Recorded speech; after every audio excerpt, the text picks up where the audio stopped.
चीन पर भरोसा करना पाकिस्तान पर भरोसा करने से कम नहीं है। भारत ने पीओके और गिलगिट बाल्टिस्तान को लेकर अपना रुख आक्रामक क्या किया कि पाकिस्तान के साथ साथ चीन को भी जबरदस्त मिर्ची लग गई और वह बिलबिला उठा। और इसी बिलबिलाहट में उसने पहले तो उत्तरी सिक्किम में एलएसी यानी लाइन ऑफ एक्चुअल कंट्रोल पर भारतीय सेना के जवानों और चीनी सेना के जवानों के आमने सामने आने के बाद अब भारत की लद्दाख सीमा पर अपनी सेना के चॉपर्स भेजे हैं। इसके तुरंत बाद भारतीय वायुसेना अलर्ट हो गई। भारतीय लड़ाकू विमानों ने लद्दाख सीमा की ओर उड़ान भरी और चीनी चॉपर्स को वापस लौटना पड़ा। वायुसेना ने इसके बाद वहां गश्त बढ़ा दी है। एएनआई के अनुसार सरकारी सूत्रों ने बताया, चीन के सैन्य हेलीकॉप्टर लद्दाख की वास्तविक नियंत्रण रेखा के बहुत करीब उड़ान भर रहे थे। उनके मूवमेंट को खत्म करने के बाद भारतीय वायुसेना के लड़ाकू विमानों ने इलाके में गश्त बढ़ा दी है। सूत्रों ने बताया कि चीनी हेलीकॉप्टरों ने भारतीय सीमा के भीतर एलएसी को पार नहीं किया। भारतीय वायुसेना के अन्य विमानों के साथ ही सुकोई 30 MKI लड़ाकू विमानों के बेड़े लद्दाख के लेह हवाई अड्डे से ही उड़ान भरते हैं।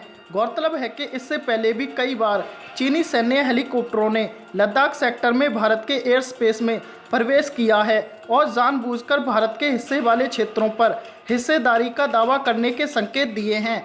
बता दें, बीते दिनों भारत पाकिस्तान सीमा पर भी F-16 लड़ाकू विमान देखे जाने के बाद ये मामला सामने आया है।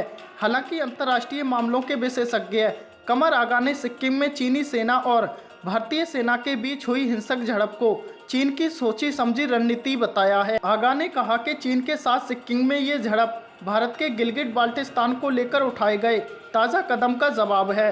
चीन किसी भी कीमत पर अपने आर्थिक कॉरिडोर को पूरा करना चाहता है। हालत ये है कि कोरोना संकट में फंसे पाकिस्तान में इस महामारी के बाद भी बहुत तेजी से चीनी कॉरिडोर पर काम चल रहा है। आगा ने कहा, अपने कॉरिडोर पर संकट आता देख चीन ने सिक्किम में उकसावे की कार्रवाई की है।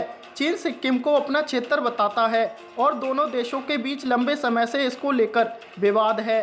चीन ने भारत को ये संदेश देने की कोशिश की है कि पीओके पर हमारा जवाब सिक्किम है। आसान भाषा में कहें तो इसका मतलब ये है कि अगर भारत ने पीओके और गिलगिट बाल्टिस्तान को भारत में मिलाने की कार्रवाई शुरू कर दी तो हो सकता है कि चीन पाकिस्तान मिलकर भारत पर हमला कर दें। ये भारत के लिए एक बड़ी चुनौती है।